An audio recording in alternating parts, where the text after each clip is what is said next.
प्रधान देश में जब किसान दुखी है तो वो देश दुखी है, देश दुखी नहीं है। और ये जो चोरी हो रही है, आपको इस चोरी को रोकना पड़ेगा। जो श्रम की जो चोरी हो रही है, इस श्रम की चोरी को जब तक हम राजनीति का चरित्र नहीं समझेंगे, सही सही कौन हमारा और कौन पराया है, जब तक हम इसमें बदलाव भी नहीं ला सकते। ठीक है, आंदोलन कर लेंगे, समझौता हो जाएगा, घर पे चले जाएंगे, लेकिन सामाजिक जो परिवर्तन लेके आना है, सत्ता परिवर्तन जो लेके आना है, उसके अंदर राजनीतिक कई बार हमें कह देते हैं कि आप राजनीति करते हो। बिल्कुल खुल के कहते हैं भाई राजनीति करते क्या दिक्कत है, क्योंकि 18 साल के बाद वोट डालने का अधिकार हो जाता है। और जब वोट डालने के लिए जाता है तो किसी राजनीतिक दल को तय करता है कि मुझे किस राजनीतिक पार्टी को वोट देना है, उसी दिन से उसकी राजनीति शुरू हो जाती है। जो लोग कहते हैं कि राजनीति हम नहीं करते, वो सबसे बड़ी झूठ बोल रहे हैं, वो सबसे ज्यादा राजनीति करते हैं। और जब तक किसान और ये मजदूर राजनीतिक नहीं करेगा, उसके जीवन में परिवर्तन नहीं आएगा। जो ये हम कपड़े जो चीजें पहने हुए हैं, जो ये सामान आ रहा है, ये सब राजनीतिक तय करती है। राजनीतिक चाहे तो ये हमें नंगा कर सकती है, ये कपड़े तन से उतरवा सकती है, और राजनीतिक चाहे तो हमें मखमल के कपड़े पहना सकती है। इसलिए राजनीति के चरित्र को समझना हमारे लिए आज के टाइम में बहुत जरूरी हो गया है। आज इस तरीके का दोगला राजनीतिक चरित्र जो चल रहा है, इस चरित्र को बारीकी से जब तक हमें नहीं समझा, तो ये वही टाइम आएगा, चुनाव के टाइम पे ढोल बजेंगे अलग अलग तरीके के, और उस ढोल में जिसकी आवाज मीठी होगी हम उसी को वोट डाल देंगे। और फिर जाने के बाद जैसे हमारी ताकत उनके हाथ में चली जाएगी, फिर हम कहेंगे भाई ये भी पहले वाला जैसा ही निकला। हर बार किसान तो ठगी का शिकार हो रहा है। कभी भी उसे अपने मनपसंद का विधायक नहीं मिला, कभी मुख्यमंत्री नहीं मिला, कभी प्रधानमंत्री नहीं मिला। क्या आप अपना चुनाव नहीं कर सकते? क्या आप अपनी राजनीति नहीं कर सकते? आप लोगों ने अपनी राजनीति करनी पड़ेगी, किसानों ने अपनी राजनीति करनी पड़ेगी, मजदूरों ने अपनी राजनीति करनी पड़ेगी। और जो ये विकलांग भाई है, मैं इनको भी कह रहा हूँ, आप हम सबको राजनीति करनी पड़ेगी यदि हम अपने जीवन में सुधार लेके आना है तो। दूसरी चीजें ये है, आज जिस तरीके का बोलबाला है, हमारे को एक नए तरीके का मतलब बर्फी है, बर्फी डालने के घी की है, चांदी का अर्क चढ़ा के और उदित देसी घी की बना के बेची जाने लग रही है। मतलब उस चीज को हमें देखना पड़ेगा। मेरा कहने का मतलब है जो बाजार की जो चकाचौंध है, हम कई बार उसमें इतने ज्यादा बहक जाते हैं, वास्तविकता हमारे से बहुत दूर हो जाती है।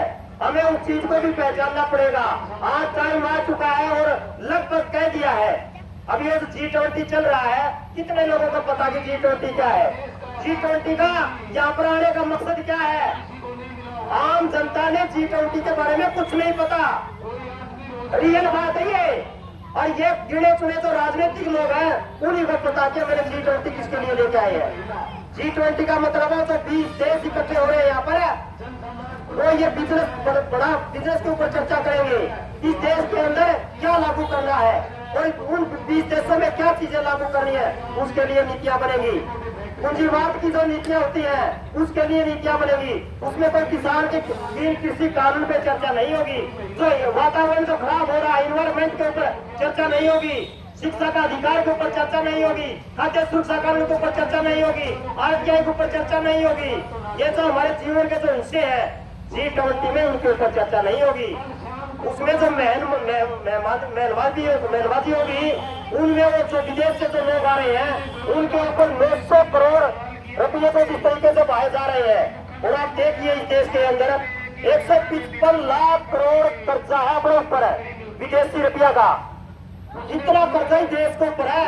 अब किसी किसान का, किसी मजदूर का दिमाग का हिस्सा को मनोरंजन दे कि हमारे देश का भी कर्जा है। हमारा देश तो शाइनिंग इंडिया नंबर 1 है दुनिया में, डंका बच गया। और चीन तो बड़ी ताकतवर हो गया। और चीन की जीडीपी, अपनी जीडीपी देखो, गूगल पर सर्च करके के देख लो, उनकी तो जीडीपी 18 है और अपनी 4.45 है।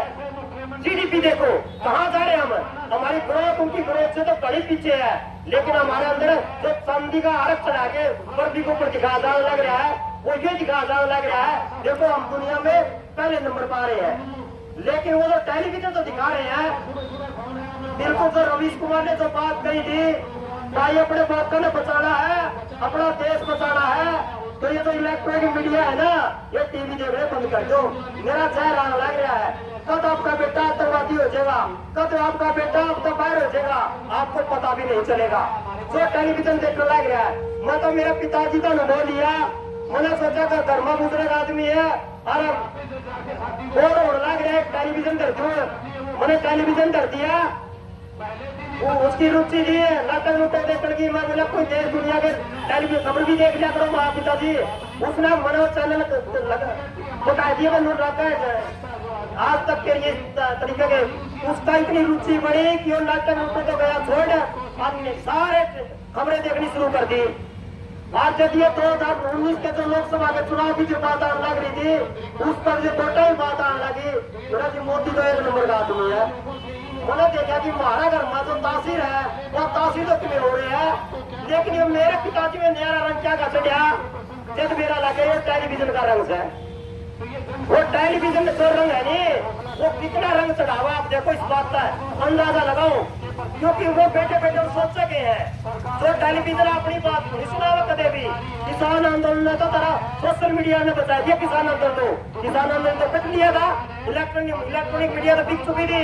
अरे वो चीट उनकी लेके कितने धूप में लोग है, कोई मुंह के ऊपर कितनी खबरें चली, आपने बेरा होगा मेवात ने कितनी खबर चलाई है, खबर कोई चलाई। मोदी ने कब एक बयान तक भी उनमें सार्वजनिक तौर पर चलाया नहीं गया। इसका मतलब समझो, पूरा का पूरा प्रोपेगेंडा सोशल मीडिया ने ही बचा रखा है, बाकी जो विपक्ष की जो ताकत है वो सोशल मीडिया है, और जो इलेक्ट्रॉनिक मीडिया पूरी की पूरी हाईजैक हो चुकी है। इसलिए आपने उन चीजों से भी देखना पड़ा कि हमारे बच्चे क्या देखने लग रहे हैं और क्या सुनने लग रहे हैं, उन चीजों पर विचार करना पड़ेगा। क्योंकि मैं सोशल मीडिया पर काम करूँ तो इसलिए मेरा इस पर ज्यादा फोकस रहा है। मैं यूट्यूबर के तौर पर काम करने लग रहा हूँ साथ में, और इसलिए मेरा एक अनुभव रहा है कि आप तुम्हें तो 10-20 16 बार समझाने लग रहा, एक मन के मेरी वीडियो 10,000 लोगों के बीच में दिख जाए, वो कितना अच्छी बेचूंगा तो अच्छी बात जाऊंगी लोगों के बीच में, और जब मैंने गलत बढ़ा के बेच दी तो वो कितने लोगों ने खराब करेगी। यो है नेटवर्क, इलेक्ट्रॉनिक नेटवर्क। इसलिए इन मीडिया वालों का जिस तरीके का जो चरित्र बदल लग रहा है, इसके ऊपर भी बात करनी चाहिए। अभी तो जो बीजेपी की जो हालात होने लग रही है, अभी राज्यों के उपचुनाव थे, 6 राज्यों में थे, 4 में साफ हो गए, 2 में उनकी उपचुनाव में तो जीत पाए सीट है, बाकी तो गए। धीरे धीरे ये सौदा भी धीरे धीरे जाने लग रहा है, क्योंकि ये जो ताकतें आने लग रही है, आप लोगों को एक सबक दिखाने लग रही कि हमें साझा होना चाहिए, और साझा चूल्हा होगा, साझी लकड़ी लगेगी, तो आग की जो लपट लग रही, तो विरोधी लोग आप लोग किसाना के जो मजदूरा के जाम लोग आगे उनके घर में जरूर लपट जाओगी, और उनकी सबक मिला मिलेगा। ज्यादा न कहते हुए, क्योंकि मैंने कुछ राजनीतिक सोशल मीडिया की बात नहीं करी है, शायद आप लोगों को पता नहीं आपकी लागी होगी या किसी लागी होगी, फिर भी मेरे अनुभव थे, मैंने रखने की कोशिश करी है।